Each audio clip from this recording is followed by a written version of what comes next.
It's May, goddammit. May 2021. Nope, still 2020. Really? Okay. Well, in any case, things are starting to lighten up a bit. Golf courses are open again. Because if there was one thing we just couldn't live without a moment longer, it was golf. And even businesses are starting to open up their doors. Whether that means the dangers of COVID are actually lessening or the world is just being a barrel of dummies, it's happening. And we hate it, thanks. People, come on. What happened to that fear we all loved so much just weeks ago? Remember? The life or death hand washing, the no touching, the staying inside. We were having a good time. Just because everyone else is calming down doesn't mean you have to. Welcome back to the OCDiaries, and welcome back to being afraid.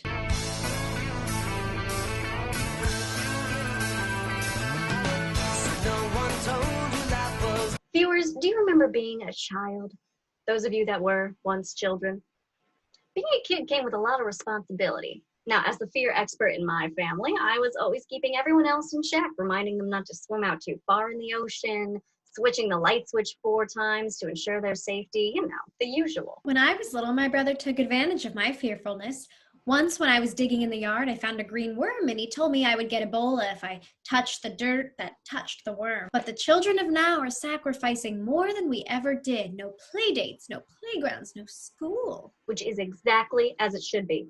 Playgrounds are death traps. Playdates were excuses for your parents to let you out of their sight. School is for chumps. These children really are the future and will grow up knowing what it is to be safe. And will they be better for it?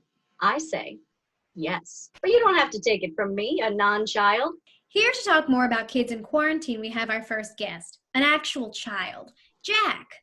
Jack, thank you so much for joining us on the show. It's a pleasure to have you Thank here. you, Jack. Yeah.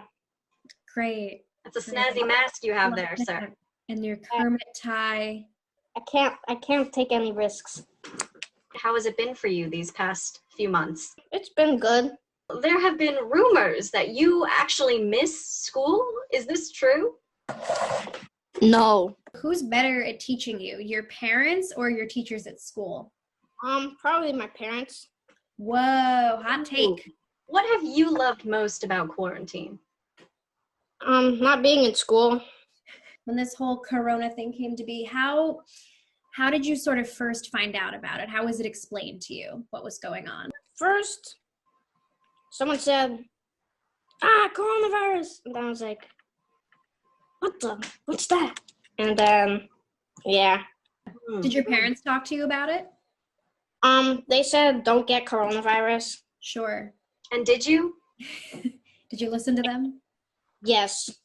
Good. Good for you, Jack. You're doing really well. Do you want things to go back to normal? I mean, well, in one way, yes, but in the other, no. I'd like if I could not just be at my house. Mm-hmm. And then I also don't want to go to school. How many times would you say you've heard adults say the words, "These are unprecedented times"? Is that a term you've been hearing? Never. Never, not once? I don't know what that means. All right. What is the highest score you've gotten in a recently played video game? Like 15,000 something. 15,000 something. In what game was that? It was the game with the dinosaur. There you don't have any internet. Well, what do you think you'd be doing to amuse yourself in quarantine if you didn't have internet or TV? I'll do that thing that they did in like the 90s or whatever, where they hit that wheel with a stick. That's what, in the 1890s or the 1990s? I don't know. Just the 90s. I know I was born in the 90s and we certainly were doing that. Jack, is there anything you'd like to say to the kids that are stuck at home right now? I don't know. Stay in school. But they can't stay in school. Well, folks, in a surprising twist, we have another guest joining the discussion. She's a pre-med student, punk rock enthusiast, and also mom. No, not my mom, but someone's. Here is Lydia Civil Irons. Thank you for joining us, Lydia. Yeah, thanks for having me. Lydia, you have 2 young children at home, so may we ask, how do you explain to them what's going on right now?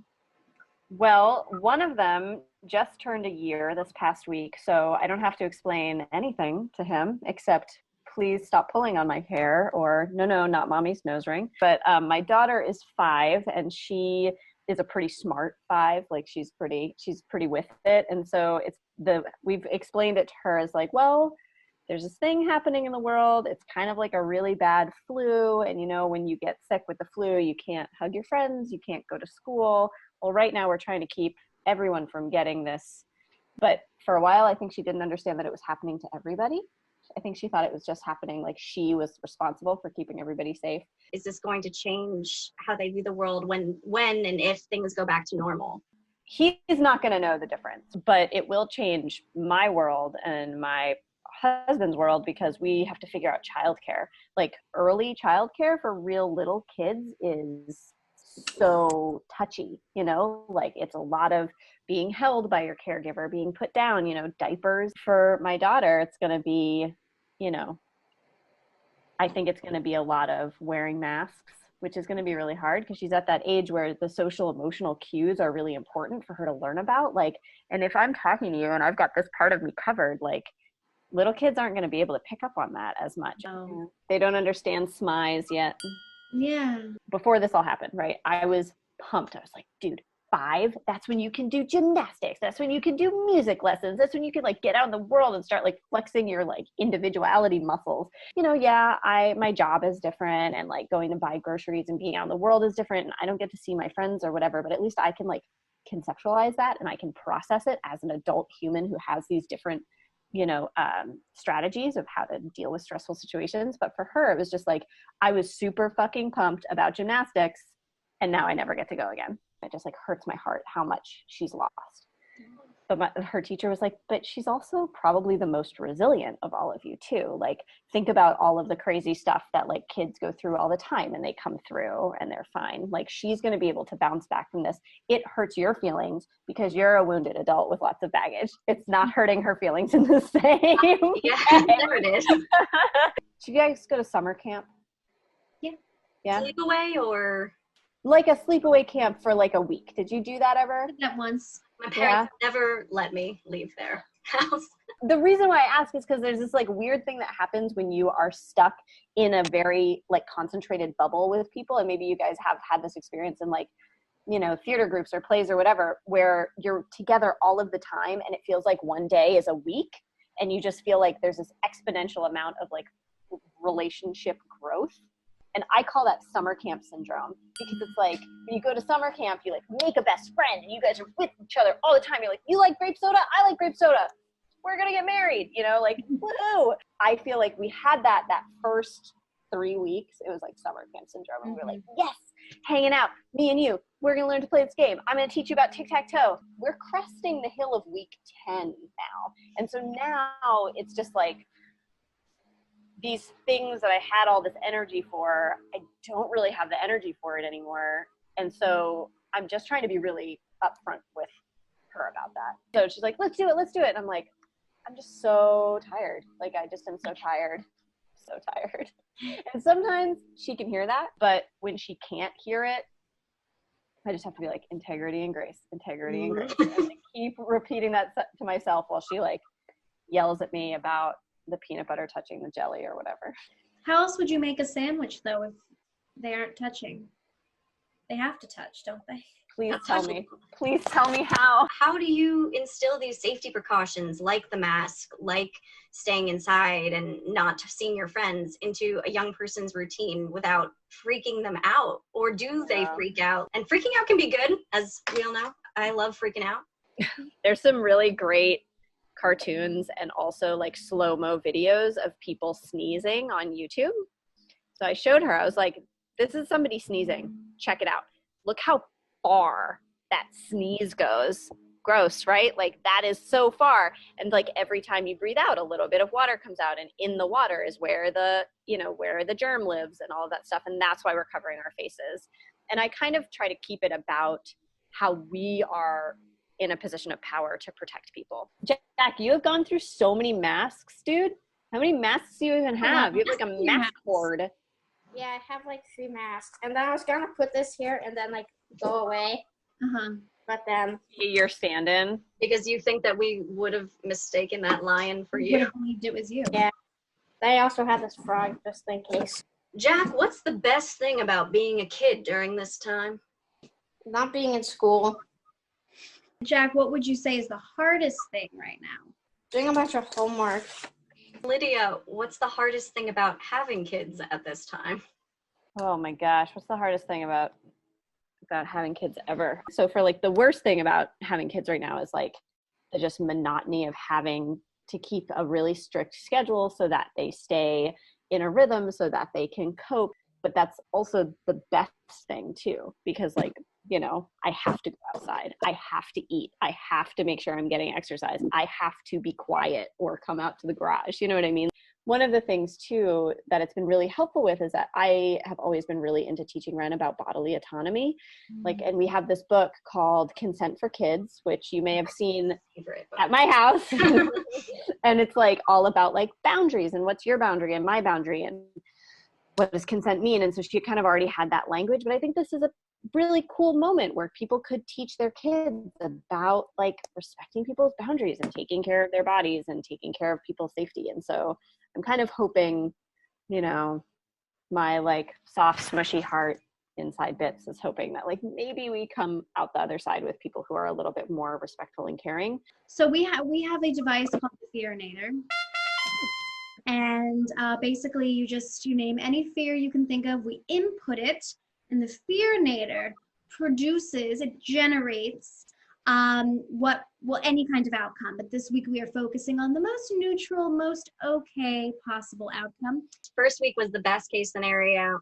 Second week was the worst case scenario. And now we're doing the most normal, neutral case scenario. It makes us feel a little better to know what to expect. Now, Jack, did you want to share? Yeah. I have a fear. Go on. What if Spike from Nintendo tries to kill me? Okay. Okay, so Maya's gonna. There he is. Maya's gonna put that fear in. It says here that Spike, given his name, will obviously try and come at you with a very spiky-looking log, but you, being the safety nerd that you are, will be heavily protected as you already are with masks, gloves that are perfectly repellent. And when he comes down on you with that spiky rod, he'll say, "Hey, why aren't you dying?" And you will say, "Well, Spike, I came prepared." And he'll say, "You know, that kind of hurts my feelings." And you'll say, "Spike, you trying to kill me hurts my feelings." And the two of you will part ways as unlikely acquaintances. That sounds pretty unlikely. Just reading what it says. That's what the machine tells us. Now, Lydia, do you have any fears to share? I'm going to input it onto my machine. I often have a fear that when my daughter is in the bath, that her hair is going to get sucked down the drain. But I also almost always have a fear at any given point, that someone somewhere in my house could be choking on something. Two-parter fear. So I'm going to put that in. Great. First, the drain part, right? Yeah. So the sort of neutral outcome with that is that you get some scissors and you just cut her hair. Yeah. Oh yeah, there you go. And then she's free.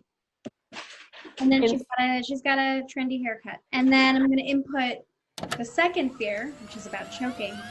And the outcome there is that you've learned the Heimlich, you're trained, and you just give them the old, right here, and it comes out. That's the medical term for it, by the way, the old right here. The old right here. The old right here. Wow. We want to thank you so much for joining us today, our expert on being a kid and our expert on being a mom. Absolutely.